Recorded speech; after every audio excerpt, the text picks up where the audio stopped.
오늘 본 말씀은 메시아로 오신 예수님께서 드디어 예루살렘으로 입성하시는 장면입니다. 이 사건에는 굉장히 깊은 영적 진리들이 숨어 있습니다. 첫째로 예수님이 예루살렘에 입성하신다는 것은 성공이나 축복, 유명해지는 것을 의미하지 않습니다. 그것은 고난과 죽음을 맞이하러 가신다, 이러한 뜻입니다.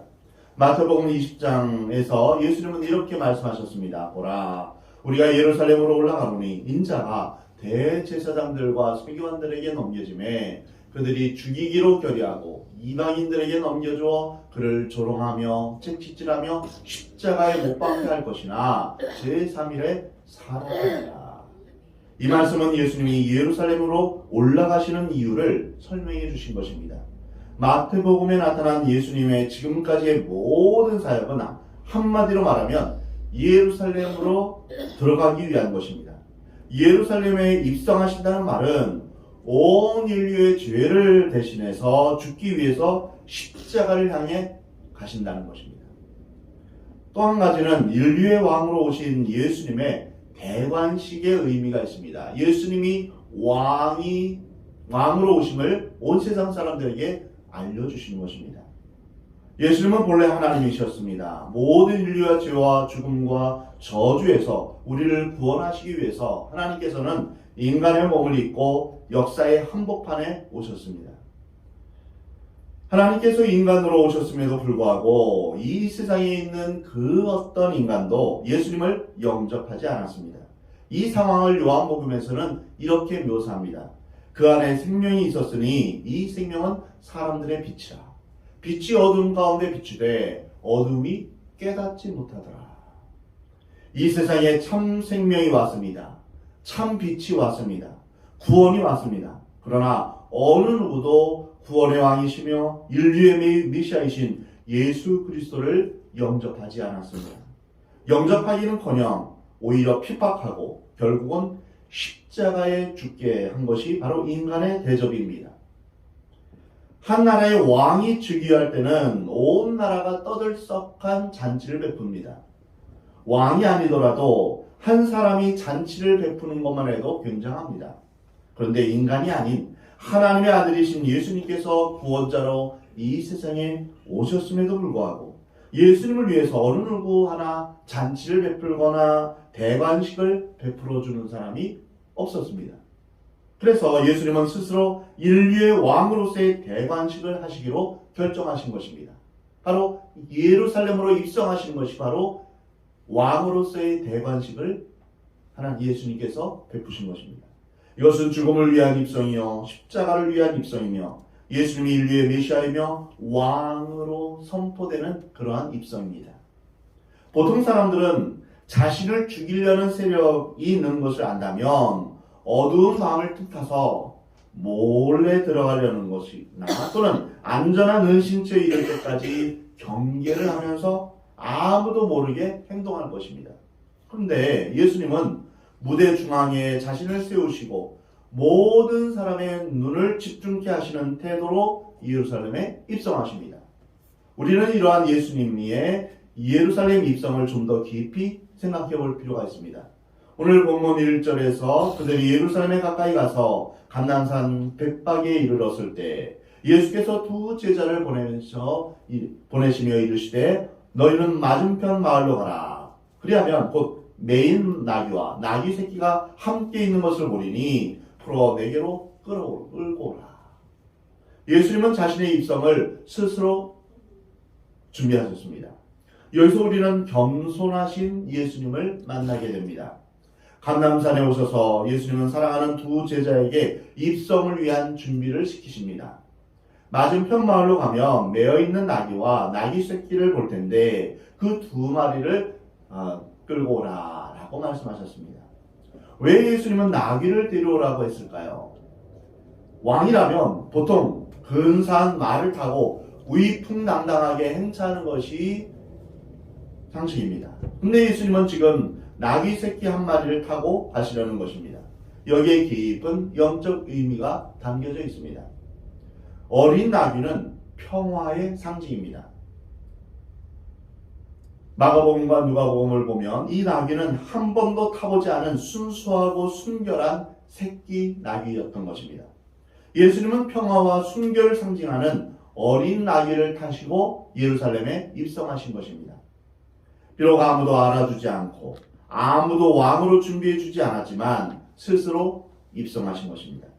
예수님의 승리의 방법은 세상 왕들처럼 전쟁과 무력을 통해서 승리를 쟁취하는 군림하고 억압하는 방법이 아니었습니다. 예수님은 겸손하고 온유하신 성품으로 우리를 사랑하심으로 우리를 대신해서 고난과 죽음을 당하셨다가 부활하셨습니다. 이와 같이 예수님은 십자가의 죽음과 부활로서 모든 믿는 자에게 죄와 사망의 권세를 이기는 승리를 우리에게 허락하신 것입니다. 예루살렘에 입성하시는 예수님을 통해서 우리는 예수님의 진정한 겸손을 보게 됩니다. 일반적으로 사람들은 자기가 어떤 대접을 받느냐 이것에 따라서 자기를 결정합니다. 그래서 자기가 받아야 할 대접을 받지 못했을 때 아니 어떻게 나를 이렇게 대접한단 말인가 하면서 화를 냅니다. 어떤 사람은 자기가 큰 차를 타야 된다고 생각합니다. 아주 크고 좋은 차를 타지 않으면 자존심이 상합니다. 어떤 사람은 자기는 굉장히 큰 집에서 살아야 된다 이렇게 생각합니다. 전셋집에 살거나 단칸방에 살면 그것을 자기에 대한 가장 큰 모욕이며 또한 차라리 죽는 것이 낫다 이렇게 생각합니다. 나는 이 정도의 월급은 받아야 된다. 나는 이 정도의 지위에 있어야 한다. 나는 이렇게 살아야 된다. 나는 이 정도의 대접을 받아야 된다. 보통 사람들은 이렇게 생각합니다. 사실 우리는 아무것도 아닙니다. 그런데 세상이 자꾸만 우리를 그렇게 만드는 것입니다. 어느 대학 나왔다. 어느 직장에 다닌다. 나는 이런 지위에 있는 사람이다. 이런 식의 생각을 하면서 그만한 대접을 받으려고 하는 것입니다. 인류의 왕이시며 하나님이신 예수 그리스도께서 어느 누구도 하나님 대접을 하지 않았습니다. 예수님께 어느 누구도 하나님 대접을 하지 않았습니다. 예수님은 수백 마리 군마의 행렬이 아니라 나귀, 그것도 새끼 나귀를 타셨습니다. 여러분 한번 상상해 보십시오. 뒤뚱거리는 그 새끼 나귀를 타신 예수님의 얼굴이 열등감에 젖어 있었을까요? 패배감에 젖어 있었을까요? 대접받지 못한 억울함이 그 얼굴에 있었을까요? 아닙니다. 다른 성경 본문을 보면 예루살렘에 입성하시기 전에 예수님은 예루살렘아 예루살렘아 하시면서 우셨습니다. 눈물을 흘리셨습니다. 예루살렘의 멸망을 미리 아시고 돌 하나도 돌 위에 남지 않는 그 참혹한 멸망을 보시면서 불쌍한 예루살렘을 향해 우셨습니다. 사람들이 나를 어떻게 대접하는가 하는 그런 생각은 눈꼽만큼도 하지 않았습니다. 이러한 얼굴은 예수님의 얼굴이 아닙니다. 예수님은 불쌍히 여기는 안타까운 마음과 뜨겁고도 간절한 사랑을 가지신 분이었습니다. 사람은 정말 사랑하면 자존심을 버리게 됩니다. 우리가 왜 자존심을 내세울까요? 그것은 사랑하지 않기 때문입니다. 자기 자신만을 사랑하기 때문입니다. 정말 사랑하면 자기의 위치를 버리게 됩니다. 하나님이 우리를 정말 사랑하시기 때문에 그 하나님과 동등된 그것을 다 내어버리고 이 땅에 내려오신 것입니다. 우리를 사랑하시기 때문에. 영적인 사람은 그래서 자기가 어떤 대접을 받느냐 그것에 따라서 행동하지 않습니다. 다른 사람이 왜 나한테 인사 안 하지? 왜 나한테 이런 대접 안 하지? 이거 가지고 시시비비를 가리지 않습니다. 내가 주님 안에서 다른 사람을 어떻게 사랑하고 섬기느냐 이것을 더 중요하게 여깁니다. 나는 어떻게 하면 하나님의 마음을 품고 예수님의 마음으로 다른 사람을 사랑하고 섬길까 이것만을 생각합니다. 예수님은 제자들에게 동네 맞은편으로 가서 나귀와 나귀 새끼를 끌고 오라 라고 말씀하십니다. 혹시 누군가 왜 가져가느냐 라고 물으면 주님께서 쓰시겠다 이렇게 말하라고 말씀하셨습니다. 이 말씀을 잘못 오해하면 하나님이 원하시니까 내놓으라. 이렇게 하는 잘못을 범할 수 있습니다. 그러면 믿음이 없는 사람들은 갈등을 합니다. 성경에는 이 나귀의 주인이 누구인지 분명히 나타나지는 않습니다. 어쨌든 이 나귀의 주인은 분명히 하나님을 사랑하는 사람이었을 것입니다. 그리고 어쩌면 예수님의 숨은 제자였을지도 모릅니다. 예수님께서 그걸 아시고 그렇게 명령하신 것입니다. 예수님께서 이렇게 말씀하신 것은 모두 아시기에 이렇게 당연한 듯한 태도를 취하신 것입니다. 오늘 본문에서 전혀 모르는 사람에게 가서 나귀를 가져오라 이렇게 말씀하신 것이 아닙니다. 이미 그 사람은 하나님이 선택한 사람이고 하나님께서 준비한 사람입니다. 그래서 주님이 쓰시겠다 하실 때 이 사람은 기쁘게 내어놓은 것입니다. 지금까지 내가 돈을 이렇게 모은 이유는, 지금까지 내가 모든 것을 이렇게 훈련한 이유는 당신 앞에 쓰임받기 위해서입니다. 이러한 신앙의 고백입니다. 주님께서 쓰시겠다니 얼마나 큰 축복입니까? 얼마나 큰 영광입니까? 주님께서 우리의 돈을, 우리의 재능을, 우리의 시간을 쓰시겠다면 얼마나 큰 축복입니까? 정말 절망스러운 것은 하나님께서 우리를 쓰시지 않는 것입니다. 하나님께서 우리를 내버려 두시고 그냥 방치하는 것입니다. 우리가 주님 앞에 쓰임받는 것이야말로 가장 큰 은혜요 축복입니다. 주님이 나를 쓰시기 원한다면 얼마나 큰 영광입니까? 주님께서 나를 쓰셔서 하나님의 영광을 위해서, 하나님의 일을 위해서 살아간다면 얼마나 놀라운 일입니까? 주님이 나귀를 쓰시겠다 하는 이 사건은 단순하고 우연히 발생한 사건이 아니라 구약의 예언이 성취되는 사건이었습니다. 이 얼마나 엄청난 일입니까? 마태복음 오늘 본문 4절에 보면 이는 선지자를 통하여 하신 말씀을 이루려 하심이라. 일러스되 시온 딸에게 이르기를 내 왕이 내게 임하나니 그는 겸손하여 나귀 곧 멍에 매는 짐승의 새끼를 탔도다. 이것은 구약의 스가랴 9장 9절 예언이 성취되는 것입니다. 그러니까 나귀를 가지고 있는 것도 하나님의 뜻이요, 소 한 마리 가지고 있는 것도 하나님의 뜻이요, 사업하는 것도 하나님의 뜻입니다. 아멘. 우리의 삶은 우연이 없습니다.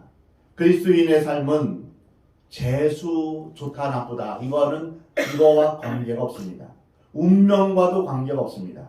그리스도인들의 삶은 하나님의 사랑의 섭리입니다. 하나님께서 우리의 모든 것을 다 주관하시며 인도하시는 것입니다. 나를 망하게 하신 것도, 나를 부하게 하신 것도, 나를 건강하게 하신 것도, 나를 병들게 하신 것도 다 하나님의 영광을 위해서 예비하신 것입니다. 그러므로 우리는 감사하고 찬양하며 하나님 앞에 영광을 돌려야 할 것입니다. 때가 되면 주여 쓰시옵소서. 저는 주님의 것입니다. 저의 인생의 열쇠는 하나님, 주님에게 있습니다.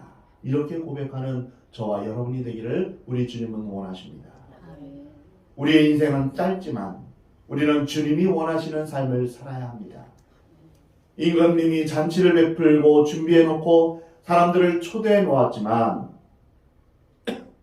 나는 장가 가야 하고 나는 사업을 하러 가야 하고 나는 밭을 매러 가야 한다 하기 때문에 참석을 못하는 그러한 불순종의 사람이 되어서는 안 됩니다. 하나님과 관계없는 삶을 사는 것처럼 불행한 인생은 없습니다. 우리가 이 땅에 존재하는 것은 주님 앞에 쓰임받기 위해서 존재하는 것입니다. 아멘. 주님이 원하시는 직업, 주님이 원하시는 학문을 해야 합니다. 무엇보다도 하나님을 알려고 하고 하나님의 뜻을 분별하기를 힘써야 합니다. 그러기 위해서 우리는 부단히 주의 말씀을 묵상하고 또한 성경을 공부해야 됩니다. 시간이 되는 대로 우리는 성경 공부에 참여해야 됩니다. 주님께서 우리에게 주시는 하나님의 뜻이 무엇인가를 분별하는 것이죠. 그리고 우리의 헌신과 봉사는 하나님의 은혜이며 축복입니다. 이 나귀의 주인은 스가랴에 나타난 예언의 응답을 이루는데 쓰임받은 것입니다. 오늘 하나님께서 우리에게 순종을 요구하십니다. 사랑하는 성도 여러분, 하나님께서 원하시면 순종하시기 바랍니다. 그것은 바로 하나님의 말씀이 성취되는 통로가 되는 것입니다. 하나님의 나라가 임하는 통로가 되는 것입니다. 여러분 모두 여러분을 통해서 하나님의 나라가 임하게 되는 귀한 축복의 통로로 쓰임받기를 주 예수의 이름으로 축복합니다. 아멘. 이제 제자들이 새끼 나귀를 어미 나귀와 같이 데려왔습니다. 그 다음에 어떻게 했습니까? 오늘 보면 7절 말씀에 나귀와 나귀 새끼를 끌고 와서 자기들의 겉옷을 그 위에 얹으매 예수께서 그 위에 타시니 무리의 대다수는 그들의 겉옷을 길에 펴고 다른 이들은 나뭇가지를 베어 길에 펴고. 지금 예수님이 나귀 새끼에 앉으셔야 되는데 안장이 없습니다.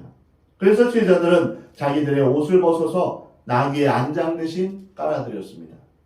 이것이 봉사요 헌신입니다. 하나님께서는 우리에게 분수에 넘게 헌신하고 봉사하라 이렇게 요구하지 않으십니다. 아멘. 우리가 할 수 있는 것 중에서 가지고 있는 것 중에서 주님을 사랑하는 마음으로 하면 되는 것입니다. 아멘. 주님을 사랑하면 우리는 다 주고 싶습니다. 주님이 지금 우리에게 원하시는 것은 쇼가 아닙니다. 다른 사람에게 보여주려고 하는 것이 아닙니다. 아멘. 우리의 마음의 진실입니다. 아멘. 내게 겉옷밖에 없으면 예수님께 겉옷을 깔아 드리시기 바랍니다. 그것이 사랑이요 봉사입니다. 제자들이 옷을 벗어 나귀의 등에 얹자 어떤 일이 일어났습니까? 제자들의 행동을 본 무리들이 자신들도 옷을 다 벗어서 길에 깔았습니다. 길가에 있는 종려나무도 꺾어서 길에 폈습니다. 앞에서 가고 뒤에서 따르는 무리가 소리 높여 이르되 호산나 다윗의 자손이여 찬송하리로다. 주의 이름으로 오시는 이여 가장 높은 곳에서 호산나 이렇게 외쳤습니다. 이것이 바로 그리스도인의 삶입니다. 사람들은 운동 경기를 보면서 흥분하고 열광하는 것은 괜찮다고 생각합니다. 축구를 보면 얼마나 열정적으로 응원합니까? 골을 넣으면 와 하고 일어나서 막 소리를 지릅니다. 그런데 예수님을 믿고 기도하면서 찬송하면서 흥분하는 건 너무 감정적이고 과한 행동이라고 말합니다. 좀 자제해. 뭐 그렇게 뜨겁게 찬양해. 뭐 그렇게 뜨겁게 기도해. 이렇게 하면서 자제시킵니다. 세상 일에 흥분하는 것은 괜찮고 하나님 일에 흥분하는 것은 안 됩니까? 내가 죽다 살아났으면 정말 기쁜 일이 아닙니까? 아멘. 나를 살려주신 분에게, 나에게 생명을 주신 분에게 진심 어린 감사를 드리는 것이 과한 것입니까? 나를 향한 하나님의 그 크고 놀라운 사랑을 알게 되어서 하나님을 향해서 감정 표현을 하는 것은 그것이 왜 나쁠까요? 하나님 앞에서 어린아이처럼 춤추고 뛰는 것은 괜찮은 것입니다. 어떻게 예수님을 점잖게만 믿고 있습니까? 하나님 앞에서 어린아이처럼 춤추고 뛰는 것은 괜찮은 것입니다. 다윗 왕처럼 하나님의 언약궤를 모셔올 때 덩실덩실 춤을 추면서 하나님을 찬양하고 예배했던 것처럼 우리도 하나님 앞에서 기쁨으로 예배되기를 우리 하나님은 원하십니다. 아멘. 그렇지 못한 병든 마음이 문제인 것입니다. 늘 침울하고 우울하고 마음의 근심과 걱정이 가득 차 있는 것, 그게 문제입니다. 우리 주님께서는 항상 기뻐하라 라고 말씀하셨습니다. 아멘. 우리가 어떻게 항상 기뻐합니까? 내가 변화되고 하나님께서 내게 주신 은혜와 사랑과 그 축복이 얼마나 큰지를 알면 우리는 기뻐하지 않을 수 없습니다. 아멘. 무리들은 호산나 다윗의 자손이여 라면서 뒤를 따르며 어린아이들도 소리 높여서 예수님을 찬양했습니다. 여기서 다윗의 자손은 메시아를 의미합니다. 메시아는 기름 부음 받은 자라는 뜻으로 그리스도와 같은 뜻입니다. 메시아는 히브리어고 그리스도는 헬라어입니다. 똑같은 말입니다. 왕, 제사장, 선지자가 기름을 부음받고 그 직분을 감당했습니다. 예수님은 우리와 하나님 사이에 화해를 이루고 우리를 하나님께로 인도하는 왕이요, 제사장이요, 선지자로서 바로 구원자가 되어 주신다. 이것이 바로 메시아라는 뜻입니다. 호산나 이 말은 비옵나니 구원하소서, 이제 구원하소서 이런 뜻입니다. 호산나라는 말은 고난에 처한 백성이 왕에게 구원과 도움을 요청하는 그러한 외침입니다. 압제받는 백성이 구원자에게 외치는 소리입니다. 우리를 구원하소서 이런 뜻입니다. 이것은 시편 118편 25절 말씀을 인용한 것입니다. 여호와여 구하옵나니 이제 구원하소서, 여호와여 우리가 구하옵나니 이제 형통하게 하소서. 이 시편 말씀은 구원자 메시아를 고대하던 순례객들이 해마다 성전에 오르면서 외쳤던 노래입니다. 절기 때가 되면, 유월절이나 초막절이나 절기 때가 되면 이 시편을 노래했던 것입니다. 로마의 압제 가운데 해마다 절기 때에 드려지는 이 노래에는 메시아를 향한 민족적인 열망과 소망이 녹아있는 것입니다. 주의 이름으로 오시느니, 이것은 로마의 압제에서 자유와 해방을 주는 정복자 왕의 모습을 보여주는 것입니다. 그러나 예수님은 지금 정복자가 아니라 고난받는 종으로 우리의 죄짐을 짊어지고 죽음의 길을 가는, 우리의 죄를 대신 짊어지는 어린 양으로 입성하고 계십니다. 안타깝게도 이 장엄한 광경 속에서 그 의미를 아는 분은 오직 예수님 자신뿐이었습니다. 사도행전 3장에서 안진뱅이가 일어났을 때 그가 걷고 뛰고 찬송했다고 했습니다. 안진뱅이가 일어나게 되었다면 점잖게 앉아있겠습니까? 내 발이 나았으니 보라 하면서 뛰면서 왔다 갔다 했을 것입니다. 우리에게는 이러한 감격, 이런 기쁨이 필요합니다. 예수님이 나의 왕이십니다. 예수님께서 나의 죄를 씻어주셨고 모든 죄와 사망의 권세에서 구해주셨습니다. 나에게 하나님의 자녀된 권세를 주셨으며 천국과 영원한 생명을 선물로 주셨습니다. 이 사실을 안다면 기뻐 뛰며 춤추지 않겠습니까? 예수께서 예루살렘에 들어가시니 온 성이 소동하여 이르되 이는 누구냐 하거늘. 사랑하는 성도 여러분, 진정 하나님의 교회라면, 진정 그리스도인이라면 주의가 감동해야 할 것입니다. 세상이 우리를 향해서 교회는 기적이 있다, 교회는 사랑이 있다, 교회는 기쁨이 있다, 이렇게 소리쳐야 할 것입니다. 예수님이 들어가시자 온 성이 소동했습니다. 이와 마찬가지로 교회는 구원이 있고 생명이 있고 교회에 들어가면 기쁨이 있다, 이것을 알게 된다는 것입니다. 온 성이 소동했다 했습니다. 그가 누구냐? 누군데 이런 소동이 일어나느냐? 이렇게 물었을 때 무리가 말하기를 갈릴리 나사렛에서 나온 선지자니라. 선지자 예수라. 우리 인생에 있어서 가장 중요한 질문이 바로 여기에 있습니다. 이는 누구냐? 바로 예수님이 누구신가? 우리가 이 질문에 바른 대답을 할 때 구원이 우리에게 임하는 것입니다. 모든 죄인은 이 질문에 예수님은 만왕의 왕이시며 우리를 죄에서 구원하시기 위해서 이 땅에 오신 하나님의 아들이십니다, 이런 고백을 할 때 구원의 문이 열리게 되는 것입니다. 사랑하는 성도 여러분, 여러분은 예수님을 이 땅에 오신 인류의 왕으로, 겸손과 평화의 왕으로, 우리의 경배와 찬양을 받으시기 합당한 왕으로 그렇게 섬기고 계십니까? 예수님이 이 땅에 다시 오실 때는 모든 살아있는 자와 죽은 자를 심판하실 만왕의 왕이심을 믿고 그 왕이신 예수님을 여러분의 마음 가운데 맞이하고 계십니까? 그렇다면 오늘 본문에서 호산나 다윗의 자손이여 우리를 구원하소서 외쳤던 무리들처럼 우리 역시 예수님을 향해서 호산나 만왕의 왕 예수님 우리를 구원하소서 이렇게 외치며 주님을 영접하고 주님을 따르시기 바랍니다.